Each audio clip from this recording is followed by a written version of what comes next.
Este episódio é um oferecimento da Canicos Moda Nerd, a primeira e única loja focada na moda nerd de super-heróis brasileiros. Acesse o site e use nosso cupom de desconto presente no link da descrição, porque o herói brasileiro veste Canicos! Spidercast, o podcast de cultura geek.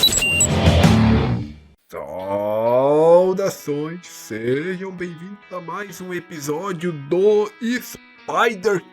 Eu sou o jornalista Alfredo Carvalho e hoje tenho o grande prazer de receber aqui no programa um cara que eu sou muito fã, o grande guitarrista Phil, que já integrou bandas como Dead Fish e desde 2013 vem fazendo um trabalho bem bacana no CPM 22. Phil, tudo bem contigo?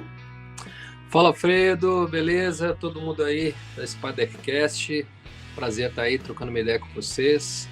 Tudo certo, e você? Como é que tá? Cara, tudo tranquilo, melhor agora. É grande prazer estar recebendo você aqui no podcast. Já fui vários shows aí, já fiquei na grade e para ver vocês tocando, né? Já tive o prazer também aqui de receber o Daniel, o atual batera do CPM também, aqui no Spidercast. E hoje vamos falar aí dos seus trabalhos, das suas influências e acima de tudo, muito rock and roll. Que legal, que massa. Vamos trocar essa ideia assim. Legal esse acompanhamento aí da nossa trajetória e tal. A gente começou a fazer tudo isso de uma forma despretensiosa, sem mirar numa carreira, numa profissão, sem nada. E a gente começou a fazer o que a gente gostava, do que a gente tinha eu acho que uma forma de fazer algo a respeito da forma que a gente vê o mundo, né? Então acho que uma coisa vai puxando a outra. Claro que nisso tem desde a gente aprender os passos, a gente ter experiência, mas ao mesmo tempo sempre aberto, né, a fazer de um jeito melhor, tá, né, aprendendo aí. Então assim, se você pegar 10 anos atrás, a forma que a indústria fonográfica, por exemplo, dia era diferente. Se você pensar daqui para frente, daqui a 5 anos já vai mudar de novo. Então o músico é um eterno sonhador nesse universo. A gente tem que ficar ali imaginando, né, tipo, algo, um mundo mais justo e conseguir que as pessoas escutem, né, tem essa distribuição de música aí um dia mais justa, né. Então eu acho que no meio disso tudo é a persistência de continuar fazendo porque a gente ama e repetir. Então nesse meio entra o selo novo que a gente está agora pilotando,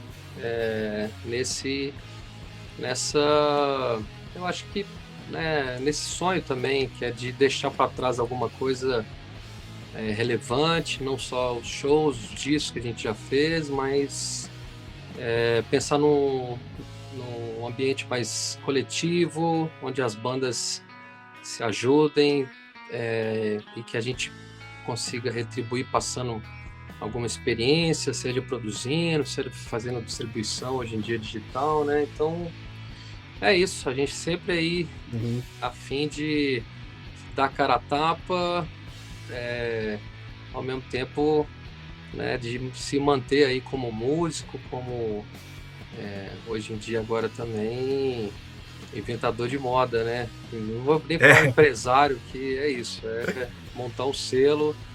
É uma coisa que é totalmente fora, né, contra a correnteza hoje em dia.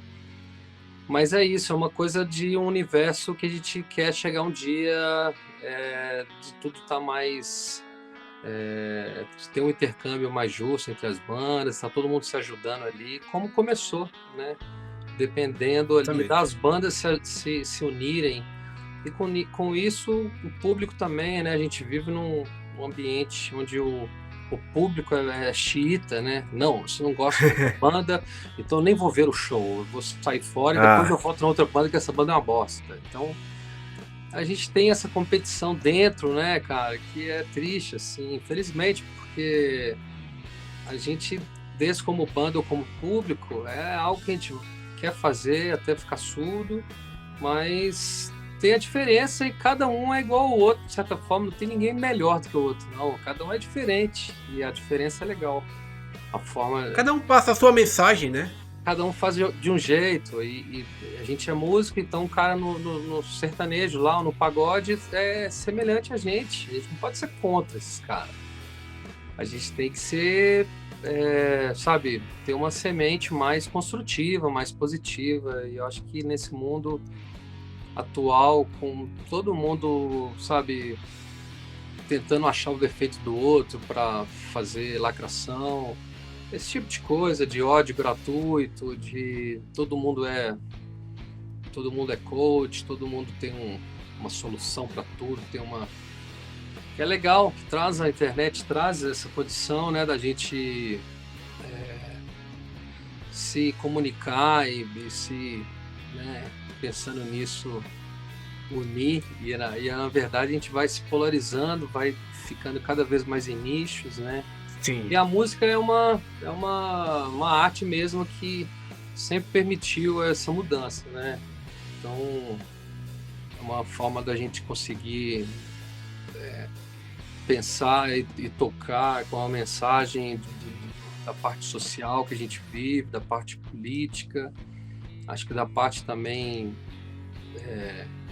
pessoal, né, de tudo que a gente vive, né? A gente passou por uma pandemia agora, né? Como é que é uma música sobre isso, né? Então, tudo E como é que se volta depois de 2 anos parados também, né, cara? cara, foi realmente quase que assim, a gente perdeu os membros e depois foi costurado novamente, sabe? Sim. Uma forma. Uma hora eu pensei, cara, pode ser que isso nunca acabe. E aí? Deu uma impressão, teve uns momentos agora, ali, cara, que... Quando a gente fala assim, não pode mais ter show. E agora? Você tem que ficar criando conteúdo aí, sendo extremamente invasivo para chamar atenção, para nos competir no meio de todo mundo querendo fazer isso. E na verdade, a gente pensa não somente de impor, né, a nossa visão, o estilo de vida ou tal, mas nesse aspecto da vida é compartilhar isso também, que já é uma coisa que já é um barato, né, cara? Você tá ali, você não é um status você mostrar ali onde você tá, o show. Você tá colocando algo que você nunca conseguiu ver das bandas que você gosta, e você tá fazendo algo assim, sendo legal, não sendo cuzão, que tem gente que é isso, cara. Faz os podcasts pra ficar falando mal dos outros, cara. Saca, é isso? Vamos falar mal de quê? De quem? Não, cara. Quem, velho? Por favor, vamos pensar num mundo mais... Aqui a ideia é entretenimento, cara. Tipo, entretenimento positivo, né? Então, eu acho que eu nunca falei mal de ninguém aqui. Eu acho isso necessário, a gente, claro, ter essa troca, né, de como cada um faz, que, né, mesmo a gente sendo semelhante assim, trabalhando com música, né, ser jornalista, tá ali, você, né, se aprofunda no que você gosta, vai estudar, no momento que você tá ali para trocar essa ideia, ela pode ser construtiva, né? Muito mais do que sempre a gente abrir aqui problemas. Já temos demais, né? Problemas demais. Então é isso aí. É tentar fazer através da música e a nossa visão, a nossa forma de estar sempre se sentindo vivo, né? Expressando, é uma coisa, é uma arte como várias outras, mas a gente tem que ali defender que é uma coisa inconstante, tem mês bom, tem mês ruim, e aí você tem que estar com a cabeça boa, inspirado, então é isso, estamos sempre nessa busca aí. A galera que nos escuta aqui, né, é um bando de nerd e eles querem aumentar o seu repertório. Então tem uma tradição aqui no podcast que eu sempre peço para o convidado alguma indicação de algo que ele tem consumido aí nos últimos dias. Pode ser música, pode ser filme, pode ser livro, qualquer coisa. Você tem consumido aí alguma coisa nesse nicho aí que você possa estar indicando para o pessoal que nos escuta? Eu posso, com certeza, cara. É até legal se abrir sobre a questão geek geral, né? Tem música como, né, influências e coisa, né? Tipo, você está escutando alguma coisa nova e tal. E isso sempre é bom passar. Mas às vezes é isso. A galera hoje em dia também fica mais em game e É, mais é perdeu-se um pouco nóis. os livros, né, cara? Eu sou muito de livro e coisa de assim, a questão de colecionar, né? Para mim sempre foi um prazer ali de voltar naquele livro que você tem, ficar lá. Então isso para mim envolve algo como se fosse a música, como se fosse um álbum que eu estivesse pegando ali, vou abrir, vou ler a letra, vou ver ali a capa ali, né, os caras ali da banda, sei lá, qualquer coisa. Essa parte, Perdeu-se um pouco mais isso hoje em dia, lúdica né? que seja, assim, sabe? Você ter um tema ali, você tá. Não vai ser rápido isso. Você tem que sentar e falar, vou ficar aqui durante um tempo, entendeu? Sim. E então, assim, cara, eu acho, eu vou passar. Outro dia eu dei uma coletada aqui, que às vezes eu faço Uhum. isso, vou então. Eu piro muito no Neil Gaiman, que, assim, Hum. um escritor fudido, ele fez o Sandman e várias outras histórias assim, mas o Sandman é o mais, eu acho que acho que a série maior, mais importante dele, né? Sim. E ele sempre apresentou muitos desenhistas assim para fazer as histórias dele, né? E um desses caras foi o Dave McKean. O Dave McKean sempre fez as artes das capas e os interlúdios ali, né? Os capítulos e tal. Então é um cara que, assim, nem é pela questão total da história em si, que tem mitologia no meio, né? Tem coisas legais assim que às vezes são temas que estão meio esquecidos assim também, né? Falar sobre os personagens, sobre a morte, por exemplo, né? Mas eu acho que é esse universo, então vou passar aqui. Eu peguei um chama Dias da Meia-Noite, do Neil Gaiman, pela Vertigo, né? Então tem essas coisas também. E aí tô lendo também, voltei a ler aqui, chama Charb, o Pequeno Tratado da Intolerância, do Charlie Hebdo, né? E essa coisa de como hoje em dia o humor se tornou perigoso, né? As pessoas matam o outro Sim. por intolerância religiosa, né? Tipo assim, faz uma brincadeira, vai lá o cara e acaba, metralha a sua casa. Então, como é que você vai fazer a piada no mundo desse? Você vai morrer, você vai deixar de fazer a piada? Não, vamos Ah, fazer a né? piada, vou perder o amigo, mas eu não vou perder a piada. Então, esse tipo de coisa, legal. Acho que eu vou ficar nessa parte, né, de livro, assim, e de quadrinho também, né, porque esse que eu passei aqui também, é isso, velho, o lance do quadrinho é tão sensacional que você para num retrato ali, num desenho, que tem uma falazinha, e você para, você fica ali, você se imagina no lugar, né, cara? Então, eu acho que essa parte subjetiva, de você fechar o olho, de entender o que ele está passando, isso são sensibilidades que você vai pegando se você vai entrando nesse universo, você vai entendendo cada desenhista, cada ritmo.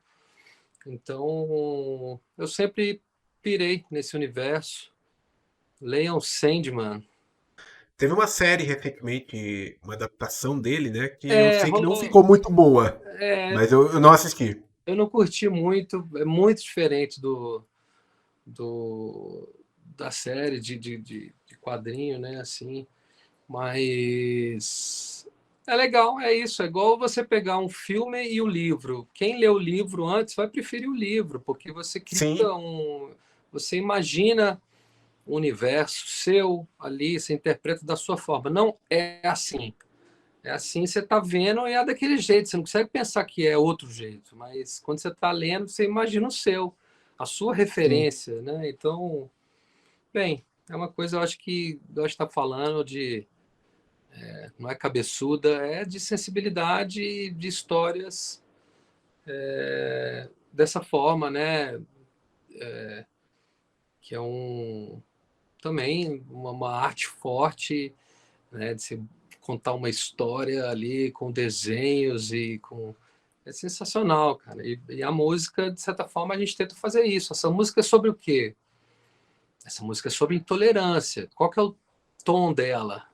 Ela não pode ser tão você falando de domingo, entendeu? Ela tem que ser Uhum. de uma coisa meio áspera, dissonante. Você tem que preparar isso na música, onde você vai ter uma tensão, vai ser um maior para menor, e que você vai pensando, construindo na sua cabeça em cima da sua ideia, e tudo vai sendo, eu acho que com uma liberdade, você testando tudo, vai sendo criado esse pequeno universo que se transforma numa música. E essa música, para mim, quanto mais pessoal e distinta um pouco, melhor do que ser aquele padrão. É assim, tem que ser tantas vezes, depois isso, depois 3 minutos e meio, acabou. Então, eu gosto de bandas, por exemplo, que são que tocam foda-se para isso, por exemplo. Sei lá, pegam o básico total, o Metallica. Os caras têm música de 10 minutos. Não tá fazendo aquilo para ser mastigável. Tável, né? Não, meu filho, a gente vai cozinhar aqui do jeito que a gente quiser e vamos soltar aí e pronto. O retorno, a gente não tem controle, né? Não é querer agradar. Né? Você tem que fazer o que você, como você imagina, e aquilo vai voltar de alguma forma, né? Então, esse Eu- processo criativo eu acho muito importante a gente ser também público, ser estudante das coisas que a gente gosta, entendeu? Uhum. Isso volta, né? Para você compor uma música, o New Gaiman para mim é importante, sacou? Tem Entendeu? um. Acaba Tem um. sendo Aquele. referência de filmes, por exemplo, né? A gente fala, está falando aqui mais sobre livro e cartoon, mas de filme também, as pessoas não veem mais filme, veem séries. Tipo, série é novela, é legal pra caralho, é foda, tem umas Sim. muito boas, mas é novela, é filme, cara. Se pegar um diretor foda e ver os filmes dele, estudar um diretor, é diferente de você pegar ali e ver uma temporada. Você não valoriza o negócio, você não São duas presta. mídias diferentes. Exatamente. Então, eu sempre fui antenado, sempre gostei de ter, né, assim, as amizades, as referências. Você está trocando esse tipo de coisa que para mim é relevante, né? Eu sou dos anos 80 ali, dos anos 90, a gente queria muita coisa que a gente via e não podia Uhum. ter, não tinha acesso, né? Uma guitarra legal, não podia, não tinha, cara. Uhum. Muito caro também, né? Ainda não que hoje seja barato, né? Mas Mas não é tinha impensável, né? estúdio, não tinha estúdio. Né? Você não sabia, você quer montar, como é que você vai fazer? Não tinha informação, cara. Aí você começa a comprar livros. Hoje tudo tem esse lance de ter aula para tudo, né? E isso é uma coisa legal de transmissão de conhecimento e tudo, mas também é um negócio, né? Tem as ali como se fosse as armadilhas ali, né? Que só para Exato. fazer qualquer conteúdo também. Mas É é isso. o que me deixa às vezes um pouco chateado em relação a isso é porque, tipo, antigamente uma banda ela lançava o seu disco físico, né? E como o acesso à música era um pouco mais difícil também, né? A gente pegava aquele disco e a gente consumia aquele disco inteiro, né? Hoje em dia a galera não tem mais essa pegada de querer consumir disco, eles querem consumir singles, eles querem consumir É, músicas individuais porque tá tudo disponível aí nas plataformas digitais, no Spotify. A pessoa vai lá e escuta aquela música, mas não para escutar o disco inteiro. é, é estranho, né, cara? Eu não me, assim, eu me vejo também nessa, dentro dessa mesma crítica, que às vezes eu não consigo escutar um disco na íntegra inteiro ali, que eu Uhum. queria, vou demorando até chegar no momento. Ah, agora sim. Mas às vezes eu saio um disco, eu tenho 15 minutos para me arrumar ali, eu vou botar no banheiro ali a caixinha, vou estar escutando Sim. com o banheiro ao mesmo tempo ali, e tal. Escutei três músicas e tal, não gostei, saca? Cara, você não deu atenção. Então, a gente sabe, você tem a curiosidade, o cara que gosta de uma banda, ele vai ter uma curiosidade ali, mas eu acho é isso, assim, a gente, sei lá, tem que ter esse cuidado, né, na hora de buscar, né, ter, assim, do que você for lançar, não sei lá, é igual você lança todas as músicas de um disco, eu acho que às vezes não precisava de todas, se forem boas, né, todas as forem Sim. boas, mas geralmente são umas quatro, cinco, né, do disco que são as melhores. É Os normal. famosos singles, né? E aí antigamente fazia-se isso, soltava o disco e depois viam as músicas As sendo músicas. trabalhadas. E agora está o contrário, você solta assim. Não é que é dessa forma. Tem bandas que fazem do jeito que querem ali, mas Uhum. o mercado ficou preso nisso, em singles, né? Você ficar ali como se fosse um conta-gotas ali. Você tá com sede, só que aí chega lá e dá uma gotinha na sua boca. E É aí que antes era tipo um evento também, né? Quando a banda lançava um disco, aquilo era um evento para os fãs, né? Olha, o disco novo do CPM, o disco novo do Dead Fish, vamos escutar, é uma coisa nova. E aí fica na expectativa, como é que é essa música no show? Como é que vai ser a turnê desse disco, né? E ainda tem, hoje em dia, né? Vocês são provas disso, né? Vocês estão próximos aí a lançar um disco novo, mas é uma coisa muito mais reduzida também. eu acho que a ordem não pra gente, na hora de a gente lançar o disco, a gente sabe que vão ter os singles, que a gente vai ali Sim. trabalhá-los, né? Vai ter um, dois, três, às vezes cinco. E nada contra singles também. Ok, sempre foi trabalhado em forma de single. A questão é segurar o disco. Eu já acho que seria legal também lançar o disco e depois vir trabalhando como sempre foi. Exato. Não tipo assim, olha, não vou mostrar ainda não. Calma aí que eu vou segurar sua atenção. Isso aí é meio foda. Mas eu entendo também, sabe? É a forma de você atrair a atenção das pessoas. Se você solta o disco, a pessoa não vai escutar ela inteira. Aí as pessoas falam, então não vou. É tipo como se Uhum. fosse um desperdício. Tipo assim, olha, eu sou um restaurante, você vai me pedir, eu vou levar o triplo que você vai comer, você vai sobrar, cara, entendeu? Então, nessa hora, é uma pena que parte do público também, né? O público não consome o disco inteiro se você mandar. Aí, se você solta uma música depois, eu falo, já vi o disco, mas não sacou direito, saca?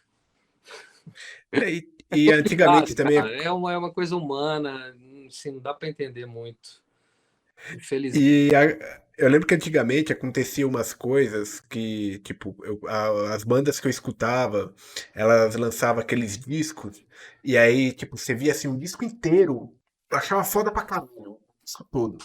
Mas aí você percebia que daquele disco, apenas uns 30, 40% deles era o que ia ser tocado em rádio, televisão, né? E talvez se você fosse ali no show, você ia ouvir um pouco mais, porque também tinha que dividir espaço com as músicas já consagradas de outros discos também, né? E Uhum. aí muitas vezes muitas daquelas músicas que eram músicas fodas também acabavam ficando perdidas no espaço-tempo, tanto da banda como do público, né? E depois futuramente elas acabavam não sendo lembradas pela grande maioria do público. É. Tem isso tudo, sabe? Até a questão de músicas que ficam para fora do disco, que eu concordo que muitas vezes não casa bem ali, sobra. Mas é Uhum. legal demais também quando você pega um disco que vem com um monte de coisa extra, assim, música que não Ah, sim. lançou, com versão de ensaio, sabe? Isso também eu adoro, porque você entende como é que chegou até aquilo, né? Sim. Tanto esse filtro de falar, putz, realmente, olha só, essa música ficou de fora, não cabia nesse disco, ela vai caber no outro disco. Aí os caras Uhum. regravam de novo a música para o próximo disco. Isso acontece. Umas sobras também é normal, assim, vai, vamos gravar um disco de 14 músicas, vamos fazer 20 pelo menos, entendeu? Algumas vão ficar no caminho, algumas estão no exercício ali. Então, eu acho que tem um lado A, tem um lado B, tem essa coisa de extras, de versões. Eu acho que tudo é material. É, sempre é bom ter uma sobra, cara, porque você pega uma música e bota, faz um split, faz versões diferentes assim da música, eu acho legal também. Então isso tudo faz parte acho, desse universo. Você está ouvindo Spidercast, o podcast de cultura geek. Você que é guitarrista, que já tocou aí, tanto no Dead Fish como no CPM, quais são, tipo, as suas referências musicais, as pessoas os artistas que inspiram o seu trabalho? Olha, cara, eu acho que é engraçado que quando a gente tem ali as primeiras referências, quando você está aprendendo a tocar, Uhum, a gente está sempre aprendendo a tocar, mas quando você é moleque ali, uhum.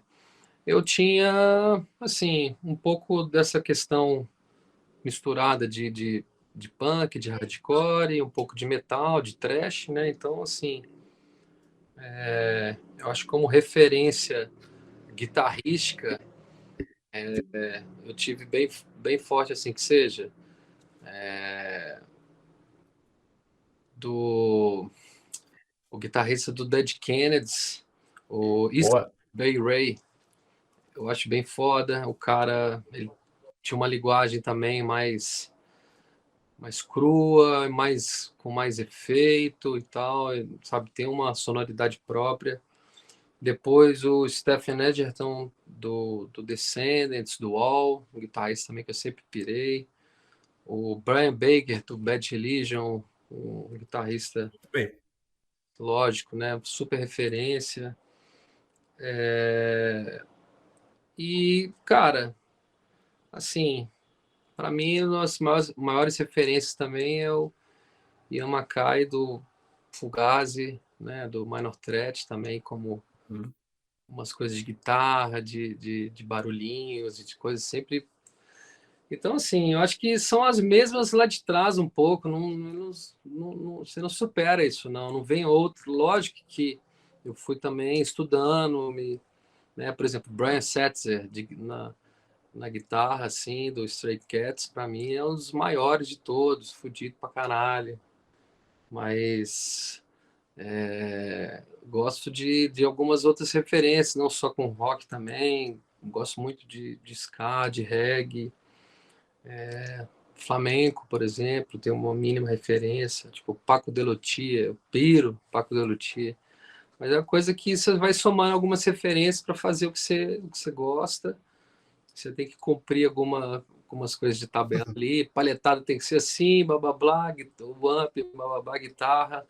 Beleza, depois que você achou o jeito, cada um vai só colocando essas referências ali, extras, no mais do mesmo, que a gente toca uma música que ela é sempre mais ou menos condicionada a ter um padrão, né? Tudo já foi meio feito, você não está inventando nada, então você tem que estar apto a fazer tecnicamente aquilo, e aquilo ser só uma cor no meio de várias coisas que você pode fazer, né? Uma técnica ali, não necessariamente tem que mostrar tudo numa música só. Então, tem hora que você tem que jogar ali para o time, tem hora que você tem que levantar, né? Então, tudo isso vai tendo referências. Eu acho que hoje em dia, quando a gente vai preparar para fazer um disco novo, é legal, você dá umas estudadas em algumas coisas que ultimamente você não, sei lá, tá meio esquecido, aí você vai numas referências Uhum. que você já gosta, realoca aquilo de novo, para às vezes você trabalhar e não se repetir, né? A questão é essa, fazer do mesmo jeito, daquela forma bem assim, previsível, é meio chato, sabe? Então acaba que você nessa hora te dá ó, cara, tem que estudar, então, tem que fazer uma coisa nova, legal, interessante nesse disco, né? Então sempre bom estar nesse momento. Você falou dessa questão da técnica e do estilo. Você que tocou em duas bandas grandes, assim, quando teve a transição de uma para outra, teve alguma adaptação no seu estilo, na técnica que você teve que fazer do Dead Fish pro CPM ou foi tranquilo? Ah, teve uma adaptação, com certeza, sim. Eu saí num. Eu acho que eu tinha um papel ali no Dead Fish no momento é, que, eu, que eu tinha que fazer um malabarismo ali de base, arranjo, solo e tal, Uhum, né? E ao mesmo tempo, quando eu fui para o CPM, isso ficava melhor dividido, né? Porque tinha uma base e arranjo. Tem uma hora sim. que eu vou fazer a base. Pô, que legal, vou fazer a base e tudo certo. Não tem como inventar em cima daquilo, ou eu abrir, ou eu dar uma fritada. Então é uma coisa mais, às vezes, de. Foi mais suave para mim um pouco, porque, né, no meio de uma música você tinha que bater o escanteio e cabecear ao mesmo tempo. E mas com certeza, cara, é uma linguagem que tem muita coisa em comum, né? São bandas de punk rock hardcore, tem técnicas que são em comum, tranquilos ali, tipo um oitavado, um lick, são coisas que pra gente tá dentro desse universo, né? Mas com certeza não é bom a gente usar demais essas cartas. Tem que estar ali, tem que ter a sua personalidade, mas não vira um cacoete, né? Uhum. Fora que você entrou com um peso muito forte também, porque você adicionou o back vocal, né? Que, pô, desde que você entrou foi uma adição incrível, assim, tipo, eu falei, pô, era uma das coisas que eu acho que tava faltando ali. E desde então eu falei, mano, tá perfeito. Ah, que massa, valeu, velho. Assim, eu acho que isso para mim, mais ainda nessa, acho que fusão, né? Que você vai passando de uma banda para outra, tem suas diferenças, mas, por exemplo, eu tive a minha primeira banda lá, o Heffer, que eu era o vocalista. Então, Uhum. assim, é foda você estar ali duro, preso, tem que cantar, você quer tocar de boa, guitarra, não, você tá lá, tem que estar lá no microfone cantando tudo. Então, isso já foi bom. Quando eu entrei no Dead Fish, já me soltei mais. Falei, nossa, que gostoso, cara. Vou só fazer o back aqui, ó. Blá, blá, blá, blá, blá. Sai fora, voltei. Opa, peraí, não sei o que e tal. Daqui um minuto você tá voltando. Então, para quem cantava e tocava ao mesmo tempo, que você fica meio preso, isso é ótimo quando você tem, né, uma base ali, quando você tem, para mim ali, né, ter um frontman cantando e você fazendo ali, você tá como se fosse ali a dupla do atacante, tipo, se ele você pode dobrar tudo que ele faz, você pode fazer as aberturas, você pode, sacou? Você entra no modo cobertura, sabe? É Uhum. legal, cara. Você não tá ali preso, mas ao mesmo tempo você tá dando suporte e isso funciona, porque no meio de uma turnê tem vezes que a voz não vem, cara. Em qualquer, Sim. né? Tem dia que você tá doente, tem dia que você não tá disposto Ser humano, né, cara? então você entrar nesse modo defender, ser a cobertura é muito melhor já do que ser só o vocalista principal ali, sabe? Pelo menos para mim já foi esse alívio que é bom. Mas também eu adoro cantar, cara. Então, não é questão de ser mais fácil, não, sabe? É questão de se divertir mais no Uhum. show mesmo, você ter esse momento de estar tá ali diferenciando cada show, de tá entendendo o lugar, as pessoas estão ali, você não está ali desesperado olhando só para o seu umbigo, para sua guitarra, loucamente tocando e foda-se, né? Tem uma coisa também, isso do ambiente geral, que é legal também, sempre tá, tá curtindo, faz parte, né, de você estar tá diferenciando, então é uma coisa que mesmo você tocando no mesmo lugar, pode ser parte do mesmo público, na hora é diferente, né? Sim, certeza. E falando ainda dessa transição, eu lembro que quando você entrou foi bem na época que estava sendo gravado o acústico do CPM 22, né? Eu acho que, se eu não me engano, foi bem nessa época que você entrou. Teve alguma, digamos assim, uma dificuldade ali para você entrar no clima de um acústico que é diferente de um plugado? Ou foi tranquilo? Porque também teve a turnê do acústico naquele tempo. A CPM tocou É, acústico por muito tempo. então, foi bem essa época que para mim, assim, eu já estava numa situação no Dead Fish, já um pouco cansada ali, algumas coisas, eu acho que já estava rolando aquele momento de pedir férias um pouco para todo mundo ali, Uhum. dar uma valorizada geral e ao mesmo tempo conseguir respirar, né, de estresse e tal.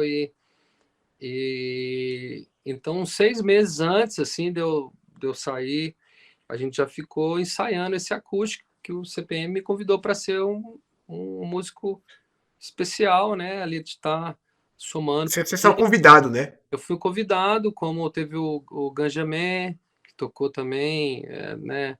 Rhodes e fez backing, teve o naipe de metais, né? Tipo isso. Então seria um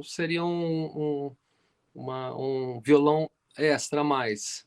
E Uhum. então, para mim, isso já foi um desafio, porque eu sempre achei foda pra caralho os acústicos, assim, né, das bandas. Sempre quis ter, mas, por exemplo, no Dead Fish não rolaria nunca, assim. Não Uhum. sei, pelo menos na época eu tava nem fudendo. Tipo assim, oh, toca aqui uma palhinha aqui no violão. Não toca nem fudendo no violão. Era mais assim, né? Ah, Mas eu o gostava. Glória conseguiu fazer acústico. Eu queria fazer, mas era meio duro sobre isso. Aí quando os caras me chamaram, eu falei, pô, que legal, cara. Eu sempre fui doido para fazer um acústico assim, nunca tive espaço aqui no Dead Fish. Pô, que legal, eu vou adorar fazer. Então eu tive esse desafio mesmo de encarar um negócio, de fazer essas versões, fazer arranjos, aí você ter toda essa, essa conexão com os violões, com o equipamento, o que você vai usar, né?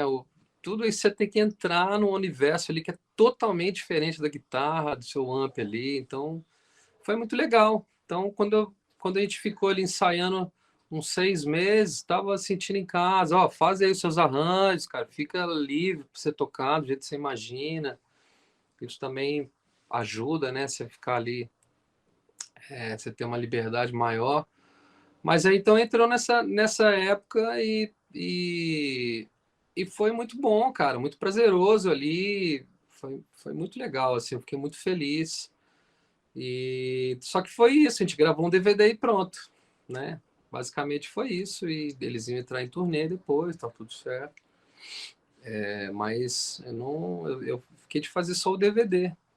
E nesse semestre em si depois que foi minha saída ali do Dead Fish, eu ia fazer meio que um ano sabático ali, de falar, cara, eu nunca viajei de ficar um tempo fora, assim, todo mundo fez intercâmbio, eu tava lá né, tocando e tal, querendo ter banda. Agora, putz, tava na hora de ver o que eu vou fazer, onde que eu vou morar, o que eu vou fazer. E foi nessa época que os caras me convidaram, sabe? Para fazer essa turnê, que seria, né, meses depois ali, em 2014, bem em janeiro. E aí também nisso eu pensei, falei, cara, se eu deixar passar isso, quando eu voltar não vai ter mais essa cena, né? Então, com certeza vou adiar um pouco esse momento aí de dar umas fériasinhas e tal, sabe? Porque nunca tirei férias, cara. Assim, a gente passa uns dias, né? Mas as férias mesmo, você ficar ali uns 3 meses, no mínimo, assim, saca? De fazer outras coisas, fazer outro projeto, viajar, assim, tem que ter aquela coisa de todo final de semana. Então, não é reclamando do, Uhum. do que é, mas é umas férias que seriam sempre bem-vindas. Você faz ali, repensar, ver de fora, né? Eu entendo. E eu não tive isso e, cara, é uma questão que eu sei, uma hora vai aparecer esse momento. E então foi muito legal, cara. Tá entrando no, né, no CPM nesse momento, uma banda que já veterana, com sempre os shows com público fiel, sabe, com uma força mais popular ali, com entradas em lugares, casas de shows, cidades que eu nunca tinha ido. Então abriu um leque muito legal assim, que às vezes a gente fica, turnê fica, por exemplo, no momento no Dead Fish, você começa a tocar sempre nos mesmos lugares e fica aquela coisa meio Uhum. já vou, saca? Então, por isso que é interessante fazer de vez em quando um show fora, sabe? Tentar ir para outro país, tentar mudar, né, ali o caldo do negócio, porque senão fica repetitivo também, né? E pouco tempo depois você participou de um outro acontecimento muito importante pro CPM também, né? Que foi o Rock in Rio 2015, a primeira apresentação de vocês lá. Foi, cara. Realmente é uma das coisas incríveis ali, porque eu nunca imaginava que iria rolar, né? Tipo, a gente não vê muito punk rock hardcore e metal tá sempre nesses festivais e não tinha, tipo assim, tocado bandas. Tinha o Offspring que tocou, né, uma vez ali. Uhum. Eu falei, pô, tá abrindo uma sementinha aqui. E realmente aconteceu. Então, em 2015, a gente estava ali fazendo, sei lá, não tinha uma. Tinha, sei lá, a gente tinha acabado o acústico em 2014, em 2015 virou o ano, a gente entrou elétrico. Aí estava começando o elétrico, veio esse convite já do Rock in Rio. Eu disse, caralho, puta que pariu, né? Que coisa. Ansiedade como fica, né? Nossa, só que a gente estava na turnê, aí fizemos vários shows, tanto é que a gente nem ensaiou nem nada, a gente chegou e tocou Uhum. daquele O jeito, repertório. o repertório ali, que era mais curto e tal, mas. E, cara, e todo Rock in Rio eles elegem, né, um show nacional e internacional, e tem uma empresa que faz a captação, né, de DVD e tudo. Né, tanto do som, da imagem lá e tal, e pô, escolheram o do CPM para ser a banda de 2015, assim, aí Showzaço, mano. muito legal. Aí a gente trabalhou esse material, né, mixei, foi bem legal também, e assim, abrir ali um ponto que eu não imaginava, né? Depois rolaram mais 2 vezes, né? A gente tocou a terceira vez agora.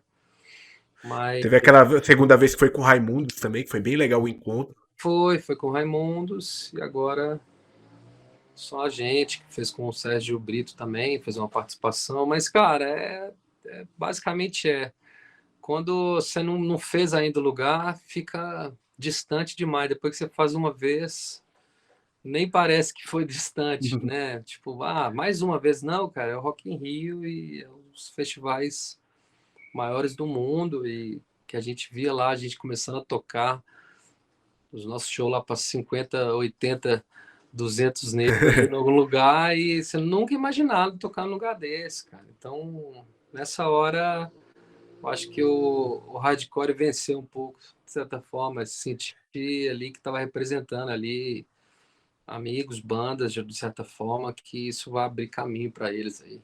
E quando foi que aconteceu a transição exata de, tipo, você que era um músico convidado, aí foi convidado pra fazer a turnê, pra realmente ser um integrante fixo da banda?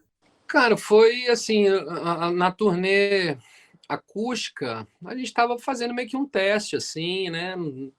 Acho que, com certeza, tanto os dois lados, assim, a gente ia ver como é que seria, né? Uhum. E eu acho que, sei lá, nos primeiros meses já, assim, já teve acho que uma tranquilidade que estava rolando, que estava fluindo e tudo. E, e aí a gente fez umas coisas pequenas ali, tipo, fizemos um show elétrico que a gente tocou umas versões assim de músicas e tal, fizemos um elétrico outro dia. Aí começou a abrir esse elétrico, também funcionou fácil. E aí foi ali que falei, olha, tá, né?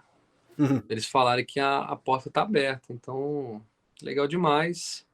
Eu acho que eu imagino assim que eu acabei assim, 2013 eu fiz o acústico, 2014 a gente fez esse primeiro ano Uhum.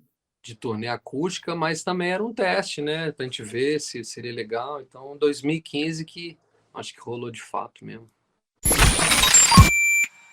Você falou no começo do podcast, né, que a música, vocês começaram fazendo ali de maneira despretensiosa, né, e depois ela acabou virando, né, tipo esse trabalho que vocês fazem no dia de hoje. Quando foi, você lembra quando foi o momento que assim tipo virou a chave pra ti? Você falou, caramba, isso aqui deixou de ser tipo algo despretensioso e agora eu tô conseguindo trabalhar com isso. Você lembra quando foi exatamente o momento que isso ocorreu? Cara, eu lembro, assim, para mim foi mais impactante porque foi bem assim. Em 2002, eu fiquei sabendo que ia ser pai, e aí eu estava ali na faculdade, tinha as bandas ali, estava tocando, mas, cara, nunca tinha ganhado um real. Uhum. Cara, e aí aquela questão de você vai ser pai agora, bicho, agora eu tenho que ter um trampo, eu tenho que ganhar grana, como é que eu vou fazer? Na faculdade ainda, tentando trabalhar. Então, a música nessa hora ficou. Você não tem como, você tem que deixar de lado e resolver um assunto básico. Porque acaba sendo só custo que você tem, né? De certa forma. Aí nesse momento ali, em 2003, o Rodrigo me chamou falando isso. Olha, cara, a gente tem, tem um ponto que é todo mundo ir para São Paulo, morar lá para a gente divulgar, fazer todas as coisas que a banda precisa. E não vai ser em Vitória, não vai ser em BH, tem que ser em São Paulo. Vamos, é isso. Aí fez o convite e nessa hora eu falei, cara, é agora. Vou torcer aqui para, né, a mãe da minha filha que, né, quisesse ir junto ali para torcer para estar junto, senão eu viria do mesmo jeito, assim, né? Então eu vim, né, com a minha filha, eu tinha 6 meses, eu vim para São Paulo e dali, ao mesmo tempo que eu falei, olha, cara, eu tenho que fazer isso sério, é agora, tem que dar a cara a tapa aqui, não é mais um hobby, eu tenho que ganhar grana com isso aqui, eu tenho que fazer direito sério, tem que estar disponível, tem que estar com o meu equipamento, tem que estar treinado, tem que fazer direito. Aí virou a chave, porque uma das coisas é, tá, te dá uma grana, começou a entrar, mas não paga suas contas todas, né? Aí como é que você vai levar? Você tem um filho, você tem que ir atrás, ter um extra. Então é uma situação complicada, assim. Eu acho que no começo, para mim, ali, de encarar o negócio, botar uma, sabe, uma determinação de fazer um desafio, de fazer o negócio, saber que eu quero trabalhar com aquilo, quero. Aí sim virou essa chave, mas eu tive que vir morar em São Paulo e com uma filha novinha, cara, que eu tinha que, né, ajudar na criação de toda forma. Então, eu acho que no momento assim de falar, caralho, olha, bancou todas as minhas contas. Esse mês tá legal, olha que legal. Pô, sobrou, ó, caralho, vou conseguir comprar um pedal. Então, acho que bem nesse momento ali, 2004, foi o momento que eu vi que não tinha mais volta. Eu falei, olha, só vou passar no mínimo 6 anos aqui em São Paulo. Vou estar trabalhando nisso como prioridade e vamos nessa. Então, acho que.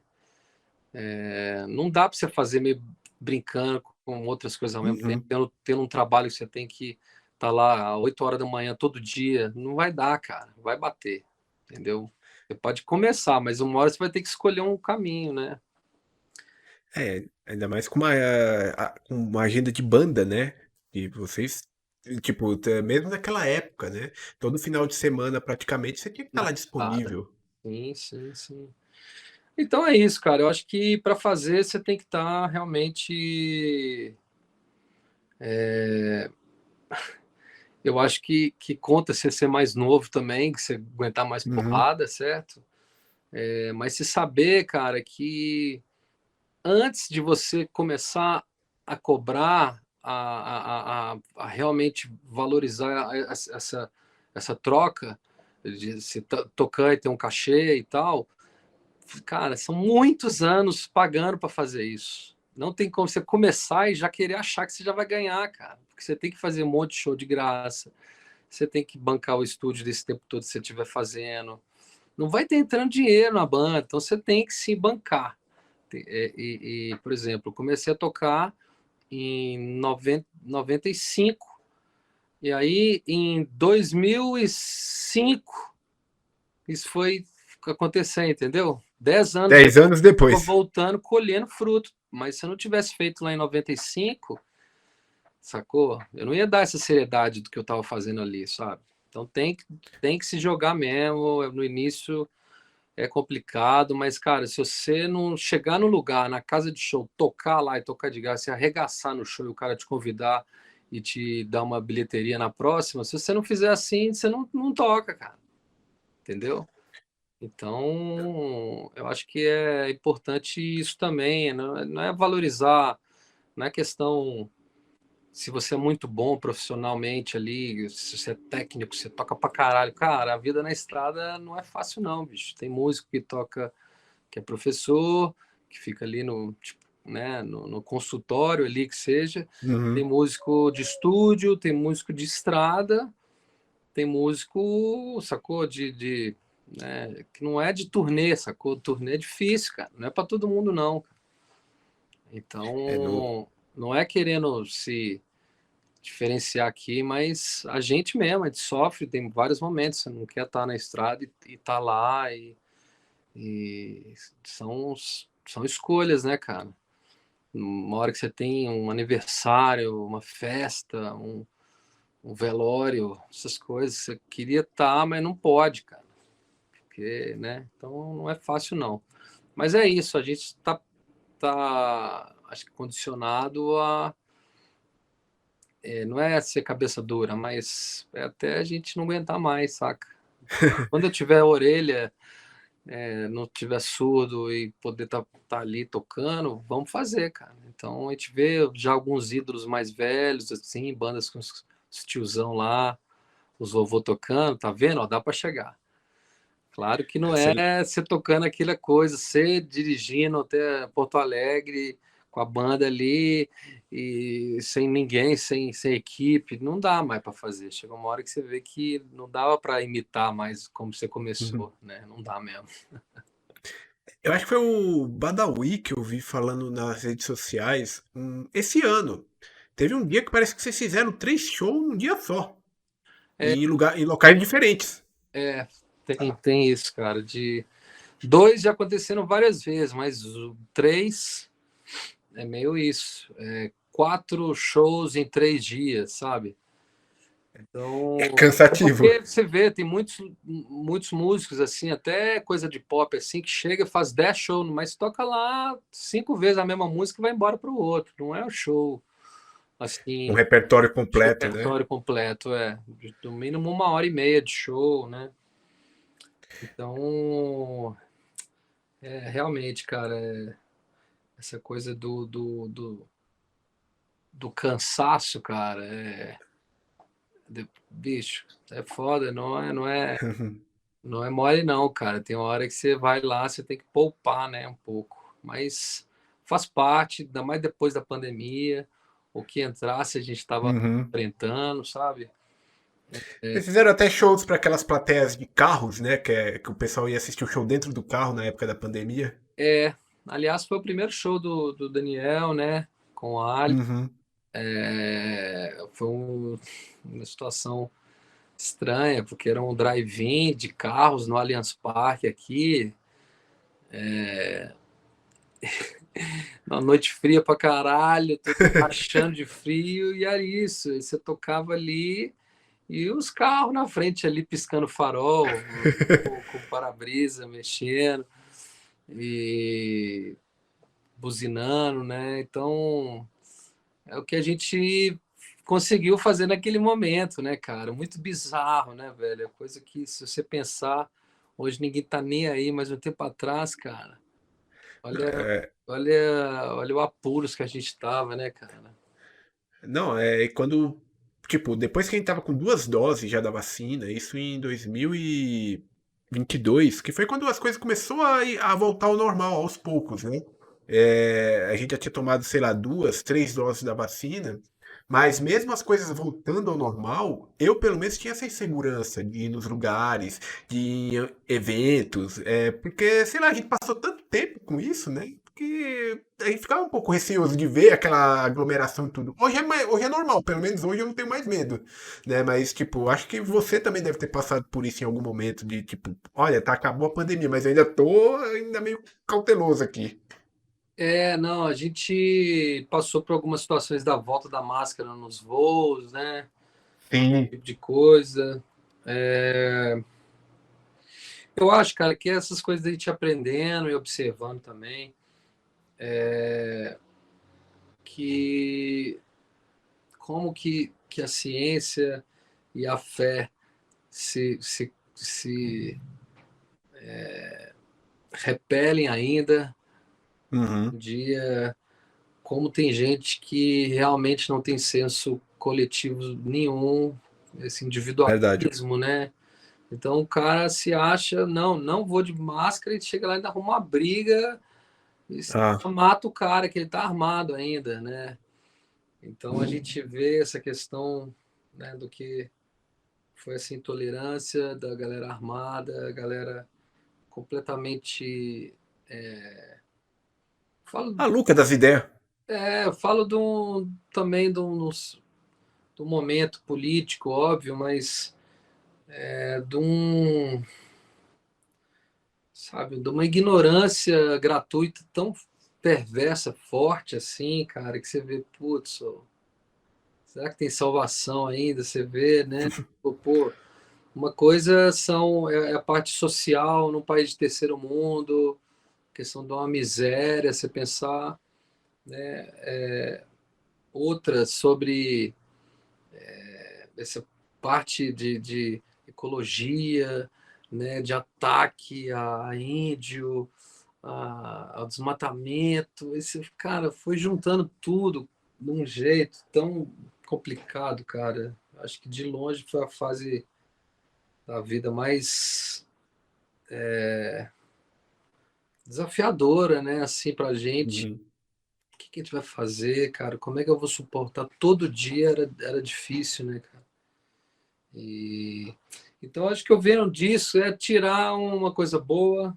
Então o selo veio daí, o selo veio da gente de uma vez por todas começar a fazer algo, começar a gravar, a produzir, se envolver com as bandas que a gente está acreditando que a gente vai estar fazendo um papel de fato que vai trazer uma diferença. Pensar que daqui a pouco o cenário pode estar muito mais frutífero das bandas estarem lançando, mais bandas estarem nativas, os circuitos de show sejam mais com mais bandas autorais também. Então, acho que isso tudo foi um alimento para a gente falar. A gente tem que daqui a pouco a gente vai deixar para trás o quê? Só os nossos discos? Não, a gente pode deixar mais. A gente pode deixar um circuito, um cenário acontecendo e da gente manter, deixar um legado, né? Deixar uma condição de que a gente tentou fazer a nossa parte, né? A diferença de alguma forma, né? Então, a união é difícil pra caralho, né? No mundo é Uhum. tudo competitivo, todo mundo querendo furar o olho dos outros ali, todo mundo querendo ficar rico num dia. Então, junta-se isso da pandemia, de você ver que tem tanta gente realmente bem diferente de você e você tem que viver no mesmo mundo que elas vão querer passar por cima de você, mas estamos vivos, pelo menos. Então, vamos lá, vamos fazer o que a gente veio aqui para fazer, né? Tendo uma diferença ali de que não dá mais para deixar esperando, né? Um dia rola. Não, cara, é agora. Né? Então, isso Certeza. mudou também. Falando também dessa coisa da estrada que a gente tanto conversou aqui, né? E eu tenho certeza que você tem várias histórias de algo curioso que aconteceu na estrada, seja algo engraçado, seja algo divertido, enfim. Você tem alguma história interessante aí para compartilhar com quem está nos escutando de algo que aconteceu na estrada que você se lembra, assim, você fala, putz, que coisa doida que aconteceu aqui. Algumas situações. Vou falar uma, por exemplo, do Dead Fish. Eu estava tocando num show, aí o PA caiu em cima de mim, cara. Putz! Tipo assim, eu tava assim tocando, beleza, aí é como se tivesse chegado alguma coisa e me jogou para baixo, só que era a caixa não estava Nossa! nada, um cara subiu na caixa e a caixa veio para o lado e ela pum, caiu em cima de mim. Podia Caraca! ter matado, né, por exemplo, do nada. E teve uma vez que eu estava voltando de um show do Heffer aqui de São Paulo e a gente viajando de ônibus de linha, né? Uhum. Então a gente passou ali pelo menos a primeira hora ali a gente estava conversando, sabe? Ali as quatro poltronas virado um para o outro ali, conversando Sim. e tal. Aí, cara, do nada morreu uma mulher dentro do ônibus, cara. Faleceu a Caraca! mulher, tipo assim, uma velhinha que tava lá e tal. Aí rolou aquela tensão. Mãe! Mãe, não, meu Deus, me ajuda! Vai! Parou, né, cara? E parou o ônibus, veio o motorista. Olha, eu vou levar aqui numa cidade próxima que tem uns 20 quilômetros aqui, ela não sei o que, o Uhum. nome da cidade aqui. Vamos lá, que eu deixo vocês no posto de saúde lá, é o que eu posso fazer, porque senão vai demorar mais. Aí Sim. a gente foi, e aí, cara, foi muito estranho, né? Porque a mulher, tadinha, a filha lá chorando, berrando, não, mãe, não. Ai, a gente lá, aquele silêncio assim, né, cara? Putz, o que você vai Uhum. fazer, cara? Todo mundo, nossa, cara, só vai, acaba logo isso, né, cara? Então, a coisa de ônibus de linha é meio foda também, mesmo que hoje em dia a gente é mais né, vai de van, vai de busão mesmo, avião. A gente já pegou muito ônibus de linha para fazer os negócios e cada história em ônibus de linha também. Então foi esse. A gente ficou andando uma meia hora, assim, com a mulher morta dentro e a filha gritando, berrando lá, e horrível. Essas coisas Foi assim. tipo de repente, né? De repente, Infarto. do nada. Então, sei lá, isso que vê na cabeça aqui agora, assim, não tem mais coisa aí, mas sei lá, ficam essas duas aí. Tem muito disso, cara. Eu lembro que uma vez, isso aí faz pouco tempo, eu fui na Aparecida do Norte, uns tempos atrás aí, e na hora da gente voltar, uma velha que vinha com a gente lá, uma senhorinha, se perdeu e não chegou no ônibus. E aí foi nós, a galera do ônibus, Procurar. procurar Ai, a senhora lá dentro da Aparecida do Norte, que é gigante, né? ó, E não encontrava, e aí, tipo, se misturava aquela sensação da galera que quer encontrar a senhora, ver se ela tá em segurança, com a sensação da galera, pô, estamos atrasados, temos que ir embora. Se mistura as duas coisas e é coisa que acontece em ônibus mesmo. cara, é foda, assim. Eu acho que a gente vive num país que a gente é muito difícil, não tem linha de trem, né? E a distância é muito longa e as estradas são muito ruins, cara, muito perigosas. Então Sim. a gente está ali, tipo, numa estrada perigosíssima, que é o único caminho, não tem o que fazer. Lógico que tem a questão de ser de avião, mas o risco quando você pega lugares assim, mas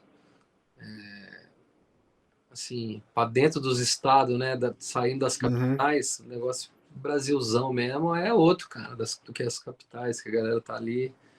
Então, A gente vê, né, cara, que é isso, malha rodoviária velha, as que estão ali com os pedágios e tudo, beleza, mas não é barato, e acidente pra caralho. Então, é isso, tem um risco, mas, bicho, tem que contar com a sorte também, com qualquer coisa que se pareça com um anjo aí na vida, uhum. porque é muito risco, cara. Você entrou na estrada é um risco, de fato, né? A gente fica pensando. Verdade. Mas não tem outra forma, né? Interior de São Paulo, então, cara, quem te roda aqui, porra, quem te roda de ônibus aí no Brasil inteiro, é muito legal. Você vai conhecendo, mas ao mesmo tempo você vê que uma pena não ter a estrutura, né, cara? Assim, é uma malha de 50 anos atrás, a mesma estrada, não Uhum. deu, né? Você está ouvindo Spidercast, o podcast de cultura geek. Quero primeiramente agradecer sua presença aqui no podcast, porque é aquilo que eu falei antes. Eu sou fã do seu trabalho, fã do CPM, fã do Dead Fish, e é muito prazeroso ter você aqui para compartilhar essas histórias com a gente, trocar essa ideia, seja da banda, seja das suas influências, seja daquilo que você consome no dia a dia, né? Enfim, e vou deixar aqui o espaço aberto, o microfone aberto, para você fazer a sua divulgação, onde a galera pode te encontrar nas redes sociais, onde a galera pode acessar seu trabalho, enfim. Microfone é seu, cara, fica à vontade. Maravilha. Pô, queria agradecer primeiramente você, Alfredo, aí pelo espaço e para troca de ideia. Prazerão, massa demais. Escolhe também quando tiver agora o show aí, me cobra. Pô, sabe, pra gente se trombar, de fato, não só virtualmente aqui. Tô esperando vocês voltarem pra Guarulhos aqui, hein? Eu fiquei sabendo que Pois é, no rancho sertanejo aqui. de vez em quando rola um show em Guarulhos aí, não deixa de aparecer no próximo aí, tá? Com certeza. E né, pra galera que acompanha aí o Spidercast, eu acho que todo mundo que gosta aí de punk, hardcore, que tem alguma, né, tanto você que toca e tanto, né, várias formas que às vezes a galera ali toma, né, dentro da música, seja um fotógrafo, seja vai fazer um fanzine, seja o cara vai, né, entrar para gravação, sabe? Tem tantas coisas que dá para fazer, né, no público ali de, de rock e tal, que é legal a gente estar, né, nesse momento ali com várias pessoas também se inspirando, a gente fazendo algo verdadeiro ali e que isso tem uma relevância, né? Então fico muito feliz todo mundo que acompanha, continua indo aos shows, ajudando as bandas, seja comprando merchandise, seja, né, indo aos próprios shows, pegando os discos novos. Então eu faço parte disso também. Então eu fico honrado aí que tem uma galera que acompanha. Eu queria agradecer a todo mundo e falar, né, pra gente se falar mais aí, podem seguir lá no Instagram, Phil Fargnoli, e também lá no selo Repetente Records. Repetente Records vai estar sempre soltando alguma banda daqui para frente. Tem um ano de selo, mas a gente tem aí uma meta de fazer a gravadora do sempre que a gente quis ter, né? E tá apoiando a cena, apoiando as bandas. Então seria legal vocês estarem acompanhando a gente lá também. Falou? Acabei de seguir aqui. Maravilha! Então espero encontrá-los aí em algum próximo show ou numa banda que a gente goste junto aí também, que eu sempre adoro em shows. E vamos trocando essa ideia. Tudo de bom aí para vocês também. E tamo junto. É nóis, galera, vocês que nos escutaram até aqui, sigam a gente no Spotify. Vamos ajudar a gente a continuar crescendo. E também estamos no YouTube, se inscrevam no canal, deixem sua curtida, vamos ajudar a gente a crescer lá também. E me sigam nas redes sociais, contato underline, Carvalho underline Alf, que é onde vocês podem estar por dentro do que rola no podcast. Vocês podem trocar uma ideia comigo lá também. Me sigam lá, que vai ser um prazer conversar com vocês. E eu espero muito ver vocês novamente na próxima edição do Spidercast. Até lá! Você escutou Spidercast, o podcast de cultura geek.